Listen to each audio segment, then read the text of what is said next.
അസ്സലാമു അലൈക്കും വറഹ്മത്തുള്ളാഹി തആല വബറകാത്ത്. നമ്മൾ കഴിഞ്ഞ വീഡിയോയിൽ പറഞ്ഞ ഒരു കാര്യത്തിൻ്റെ ഒരു വിഷയത്തിൻ്റെ തുടർച്ച എന്നോണം അതിൻ്റെ ബാക്കി കാര്യങ്ങൾ എന്ന രീതിയിലാണ് ഈ വീഡിയോ ഉണ്ടാക്കിയിട്ടുള്ളത്. അതായത് നമ്മൾ കഴിഞ്ഞ വീഡിയോയിൽ പറഞ്ഞ ഒരു കാര്യം, സിഹർ ബാധിക്കുന്നതിൻ്റെ അടിസ്ഥാനത്തിൽ സിഹറിനെ 7 തരത്തിലായിട്ട് അതിനെപ്പറ്റി പറഞ്ഞിട്ടുള്ള പണ്ഡിതന്മാർ 7 തരത്തിലുള്ള സിഹർ ആയിട്ടാണ് പറഞ്ഞിട്ടുള്ളത്. അപ്പോൾ അതിൽ 7 എണ്ണവും ഏതൊക്കെയാണ് ആ 7 എണ്ണം എന്നുള്ളത് നമ്മൾ കഴിഞ്ഞ വീഡിയോയിൽ പറഞ്ഞിട്ടുണ്ട്. അപ്പോൾ അതിൽ ഓരോ സിഹറുകളും വിശദമായിട്ട് പറയേണ്ട കാര്യമായതുകൊണ്ട് അതിൻ്റെ കാര്യങ്ങൾ വ്യക്തമാക്കേണ്ട ആവശ്യമുള്ളത് കൊണ്ട് തന്നെയും അതിൽപ്പെട്ട ഓരോ സിഹറുകളും ഓരോ വീഡിയോയിൽ വിശദമായിട്ട് പറയാൻ ആഗ്രഹിച്ചത് കൊണ്ടാണ് ഈ വീഡിയോ ചെയ്യുന്നത്. അതിൽപ്പെട്ട ഒന്നാമത്തെ സിഹറായിട്ട് നമ്മൾ പറഞ്ഞ സിഹറുൽ മഹബ്ബ, അതായത് വശീകരണത്തിൻ്റെ സിഹർ എന്ന സിഹർ ബാധയെക്കുറിച്ചാണ് ഇന്നത്തെ വീഡിയോയിൽ പരാമർശിക്കുന്നത്. വശീകരണം എന്താണ് എന്നുള്ളത് മറ്റൊരു വീഡിയോയിൽ നമ്മൾ വിശദമായിട്ട് പറഞ്ഞിട്ടുണ്ട്. അത് 2 രീതിയിൽ അത് ചെയ്യുന്നവർ ചെയ്യാറുമുണ്ട്. അത് ഏതൊക്കെയാണ് എന്നും വിശദമാക്കിയിട്ടുണ്ട്. അതായത് ഏവിഷത്തിൻ്റെ രൂപത്തിലും വശീകരണ സിഹർ ചെയ്യാറുണ്ട്. അതുകൂടാതെ പ്രത്യക്ഷമായിട്ട് ചില കർമ്മങ്ങളും പൂജകളും ചെയ്തുകൊണ്ട് സിദ്ധമാക്കപ്പെട്ട കാര്യങ്ങൾ ചെയ്തുകൊണ്ട് പൈശാചിക ശക്തികളെ പ്രീണിപ്പെടുത്തിക്കൊണ്ട് മറ്റൊരാളെ മാനസികപരമായിട്ട് നമ്മളിലേക്ക് അടുപ്പിക്കാൻ വേണ്ടി ചെയ്യുന്ന കർമ്മമാണ് വശീകരണം എന്നുള്ളത്. ആ രീതിയിലും വശീകരണ സിഹർ ചെയ്യാറുണ്ട്. 2 കാര്യങ്ങൾ, ഇപ്പോൾ ഒരാളെ നശിപ്പിക്കണമെന്ന ഉദ്ദേശത്തോടു കൂടി, അല്ലെങ്കിൽ അയാളെ നമ്മുടെ കീഴിൽ എന്നെന്നും നമ്മളെ കാൽ കീഴിൽ അയാൾ ഒരു അടിമയെ പോലെ നിർത്തണം എന്ന ഉദ്ദേശത്തോടു കൂടി ചെയ്യുന്നത് കൈവിഷമാണ്. കൈവിഷം കൊടുത്തിട്ട് അയാളെ മാനസികപരമായിട്ട് ശാരീരികപരമായിട്ട് തളർത്തി നമ്മുടെ അണ്ടറിലാക്കുക എന്നുള്ള രീതി ചെയ്യുന്നത് കൈവിഷം. അതും വശീകരണത്തിൻ്റെ ഒരു ഘട്ടം. രണ്ടാമത്തേത് സ്നേഹവശ്യമാണ്. അതായത് ഒരാൾ സ്നേഹിച്ചാൽ അയാളെ നമ്മുടെ ഇംഗിതങ്ങൾക്കനുസരിച്ചിട്ട് അയാളെ ഉപയോഗിക്കാൻ വേണ്ടിയിട്ട് സ്നേഹവശ്യം ചെയ്ത് അയാൾ നമ്മുടെ കീഴിലാക്കുക, നമ്മൾ കാര്യങ്ങൾ പറയുന്നത് അനുസരിക്കുന്ന രീതിയിൽ അയാൾ മാറ്റിയെടുക്കുക. ഈ 2 രീതിയിലും ഒരാളെ നശിപ്പിക്കാനും അതുപോലെ തന്നെ അയാളെ സ്നേഹിക്കാനും സ്നേഹത്തിന് വേണ്ടിയിട്ടും വശീകരണം സാധാരണ രീതിയിൽ ചെയ്യാറുണ്ട്. 2 രീതിയിൽ, നാശം ഉൾക്കൊണ്ടുകൊണ്ടും സ്നേഹം ഉൾക്കൊണ്ടുകൊണ്ടും 2 രീതിയിലും ഈ വശീകരണം ചെയ്യാറുണ്ട്.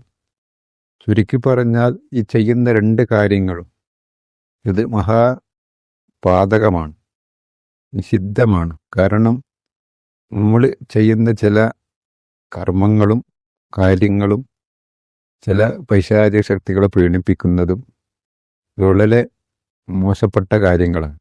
അതായത് ഒരാൾ അറിയാതെ അയാളുടെ സമ്മതമോ അയാളുടെ അനുവാദമോ കൂടാതെ അയാളെ മാനസികമായി തളർത്തിക്കൊണ്ട് അയാളെ ശാരീരികമായി തളർത്തിക്കൊണ്ട് അയാളെ മറ്റൊരാൾക്ക് അടിമപ്പെടുത്തി കൊടുക്കുക, അല്ലെങ്കിൽ മറ്റൊരാൾക്ക് അയാളെ കീഴ്പ്പെടുത്തി കൊടുക്കുക എന്ന് പറയുന്നത് ശരിക്കും വലിയ രീതിയിലുള്ളൊരു കുറ്റം തന്നെയാണ്. മറ്റൊരർത്ഥത്തിൽ പറഞ്ഞാൽ സിഹറിൽപ്പെട്ട ഒരു മാരകമായ സിഹർ തന്നെയാണിത്. ഏത് സിഹർ ചെയ്യുന്നതും പാപങ്ങളിൽപ്പെട്ടതാണ്. സിഹർ എന്നുള്ളത് കഴിഞ്ഞ വീഡിയോയിലൊക്കെ നമ്മൾ പറഞ്ഞതുപോലെ വലിയ മഹാപാപങ്ങളിൽപ്പെട്ട 2ാമത്തതാണ് സിഹറിന് എണ്ണിയിട്ടുള്ളത്. അതുകൊണ്ട് തന്നെ ഈ വശീകരണവും കൈവിഷവും അതുപോലെയുള്ള അതിനു വേണ്ടി ചെയ്യുന്ന എല്ലാ കാര്യങ്ങളും കർമ്മങ്ങളും മഹാപാപങ്ങളിൽപ്പെട്ട ഒന്നായിട്ട് തന്നെ കണക്കാക്കപ്പെടുന്നുണ്ട്. ഒരിക്കലും തന്നെ ഇതുപോലെയുള്ള കാര്യങ്ങൾ ചെയ്യാൻ നാം ആരെയും സമീപിക്കാൻ പാടുള്ളതല്ല. സിഹറിൽപ്പെട്ട ഇതുപോലെയുള്ള സിഹറുകൾ ചെയ്താൽ മറ്റുള്ളവരെ നമുക്ക് തളർത്താനോ ചിലപ്പോൾ അല്ലാഹുവിൻ്റെ തീരുമാനം അങ്ങനെയാണെങ്കിൽ നമുക്ക് സാധിച്ചേക്കാം. പക്ഷേ അതിലൂടെ നമുക്ക് നഷ്ടപ്പെടുന്നത് നമ്മളെ ഈമാനും നമ്മുടെ പരലോക ജീവിതവുമാണ് എന്നുള്ള കാര്യം ഞാൻ കൃത്യമായിട്ട് മനസ്സിലാക്കേണ്ടത്. അള്ളാഹുവിൻ്റെ തീരുമാനം പ്രകാരം മാത്രമേ, അള്ളാഹുവിൻ്റെ ഖലാ പ്രകാരം മാത്രമേ ഏതൊരു സിഹറും ബാധിക്കുകയും ബാത്തിലാകുകയുമുള്ളൂ. ഈ വശീകരണത്തിൻ്റെ സിഹർ നമ്മൾ ചില കർമ്മങ്ങളും പൂജകളും അതുപോലെ തന്നെ പിശാചിക ശക്തികളെ പീഡിപ്പിക്കാനുള്ള കാര്യങ്ങൾ ചെയ്തിട്ടും അത് നടക്കും എന്ന് യാതൊരു രീതിയിലുള്ള ഒരു സ്വപ്നത്തിൻ്റെ മനക്കോട്ടകളും നമ്മൾ കെട്ടേണ്ടതില്ല. കാരണം അല്ലാഹുവിൻ്റെ തീരുമാനപ്രകാരമാണ് എല്ലാ കാര്യങ്ങളും നടക്കുന്നത്. മറ്റൊരു കാര്യം ശ്രദ്ധിക്കേണ്ടത്, ഈ വശീകരണവും സ്നേഹവശവും ഒക്കെ പറഞ്ഞുകൊണ്ട് സോഷ്യൽ മീഡിയകളിലും അതുപോലെ തന്നെ മറ്റ് പല രീതിയിലും പരസ്യങ്ങളും മറ്റും ചെയ്തുകൊണ്ട് സാമ്പത്തിക ചൂഷണവും അതുപോലെ തന്നെ മറ്റ് പല രീതിയിലുള്ള ചൂഷണങ്ങളും നമുക്ക് ഇപ്പോൾ പരസ്യമായിട്ട് തന്നെ കാണാൻ പറ്റുന്നുണ്ട്. ശ്രദ്ധിക്കേണ്ട ഒരു കാര്യം, നിങ്ങളുടെ സമ്പത്തും മാനവും നഷ്ടപ്പെടുക മാത്രമേ ചെയ്യുള്ളൂ.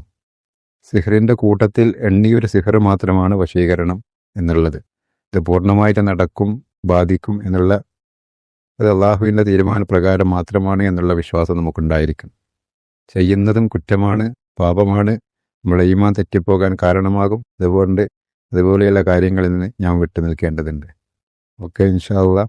ഇപ്പോൾ രണ്ടാമത്തെ സിഹർ ഏതാ എന്നുള്ളത് ഇൻഷാ അള്ളാ അടുത്ത വീഡിയോയിൽ വിശദമായിട്ട് നമുക്ക് പറയാം. എല്ലാവരും ഇതുപോലെയുള്ള സിഹറിൻ്റെ വിഷയത്തിൽ ശ്രദ്ധിക്കുക. മറ്റുള്ളവരെ നശിപ്പിക്കുന്ന, തകർക്കാൻ വേണ്ടി ചെയ്യുന്ന കാര്യങ്ങളിൽ നിന്ന് വിട്ടു നിൽക്കുക. നിങ്ങൾക്ക് സിഹറുകളോ മറ്റോ ബാധിച്ചിട്ടുണ്ടെങ്കിൽ അത് അല്ലാഹുവിൻ്റെ റസൂലും പഠിപ്പിച്ച രീതിയിൽ അത് ബാത്തിലാക്കാനുള്ള കാര്യങ്ങൾ ചെയ്യുക. അതിനു വേണ്ടിയിട്ടുള്ള വീഡിയോ ഞാൻ ഇതിനു മുമ്പ് അപ്ലോഡ് ചെയ്തിട്ടുണ്ട്. ഇപ്പോൾ വശീകരണം ബാധിച്ചാൽ ഉള്ള ലക്ഷണങ്ങൾ, കൈവശം ബാധിച്ചാലുള്ള ലക്ഷണങ്ങൾ മുൻ വീഡിയോയിൽ പറഞ്ഞിട്ടുണ്ട്. എന്നാലും ചില ലക്ഷണങ്ങൾ ഞാൻ പറഞ്ഞു തരാം. അതായത് ഒരാൾ പൂർണ്ണമായിട്ട് മറ്റൊരാൾക്ക് എല്ലാ രീതിയിലും കീഴ്പ്പെടുക, എല്ലാ സമയത്തും അയാളെക്കുറിച്ച് മാത്രം പറയുക. ഇപ്പോൾ സോഷ്യൽ മീഡിയ കാലമാണല്ലോ, അപ്പോൾ സോഷ്യൽ മീഡിയയിൽ അയാളോട് മാത്രം ചാറ്റ് ചെയ്യുക. ആ രീതിയിൽ ഉണ്ടാവുന്ന ലക്ഷണങ്ങൾ ഇതിൻ്റെ ലക്ഷണങ്ങളിൽ പെട്ടതാണ്. നമുക്കുണ്ടാവുന്ന പെട്ടെന്നുണ്ടാവുന്ന മാനസികപരമായിട്ടുള്ള മാറ്റം, ബുദ്ധിമുട്ടുകൾ, ഒന്നിനും ഒരു താല്പര്യമില്ലായ്മ, ഒരു കാര്യത്തിൽ ശ്രദ്ധിക്കാൻ പറ്റാത്ത അവസ്ഥ, നമ്മളെ ഭാര്യ ഭർത്താക്കന്മാരെ അല്ല നമ്മുടെ മക്കളെ, നമ്മുടെ കുടുംബക്കാരെ നമുക്ക് വേണ്ട രീതിയിൽ പരിഗണിക്കാൻ പറ്റാത്ത അവസ്ഥ, എന്നും മനസ്സിൽ നമ്മൾ വശീകരണം ചെയ്ത അയാളെ മാത്രം പറ്റിയുള്ള ചിന്ത, എല്ലാ കാര്യത്തിലും അലസ മനോഭാവം. ഈ ലക്ഷണങ്ങളൊക്കെ ഈ വശീകരണ സിഹർ ബാധിച്ചാൽ സാധാരണയായിട്ടുണ്ടാവാറുണ്ട്. അതുകൊണ്ട് തന്നെ ഇങ്ങനെയുള്ള ലക്ഷണങ്ങൾ വന്നു കഴിഞ്ഞാൽ ഇസ്ലാമികപരമായിട്ട് നമുക്ക് ചെയ്യാൻ പറ്റുന്ന കാര്യങ്ങൾ, സിഹർ ബാത്തിലാക്കാൻ വേണ്ടി നാം ചെയ്യുന്ന കാര്യങ്ങൾ തന്നെയാണ് ഇവിടെയും ചെയ്യേണ്ടത്. അറ്റ്ലീസ്റ്റ് സൂറത്തുൽ ഫാത്തിഹയും ആയത്തുൽ കുർസിയും ഇഖ്ലാസും ഫലക്കും നാസും ഓതി നമ്മൾ സ്വയം മന്ത്രിക്കുക. സാധാരണ രീതിയിൽ സിഹർ ബാധിച്ചു കഴിഞ്ഞാൽ ചിലപ്പോൾ നമുക്ക് സ്വയം ചികിത്സിക്കാനും സ്വയം ഓതി മന്ത്രിക്കാനുമൊക്കെ പറ്റാത്ത അവസ്ഥ ഉണ്ടാകും.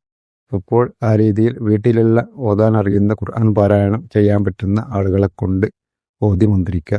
അല്ലെങ്കിൽ നിങ്ങൾക്ക് വിശ്വാസമുള്ള ആളുകളെ കൊണ്ട്, ആലിമീങ്ങളെ കൊണ്ട്, ഉസ്താദുമാരെ കൊണ്ട് ഓതി കൃത്യമായിട്ട് ഇസ്ലാമിക രീതിയിൽ മന്ത്രിച്ച് ഇൻഷാ സിഹർ ബാത്തിലാക്കാനുള്ള കാര്യങ്ങൾ ചെയ്യുക. ഓക്കെ, ഇൻഷാ അല്ലാഹ്. അല്ലാഹു സുബ്ഹാനഹു വ തആല ഇതുപോലെയുള്ള സിഹറുകളിൽ നിന്ന് നമ്മെ കാത്തു രക്ഷിക്കുമാറാവട്ടെ. സിഹർ ബാധിച്ചിട്ടുണ്ടെങ്കിൽ എത്രയും പെട്ടെന്ന് അല്ലാഹു നമുക്ക് ബാത്തിലാക്കി തരുമാറാവട്ടെ. ആമീൻ ബിറഹ്മതിക യാ അർഹമർ റഹീമീൻ.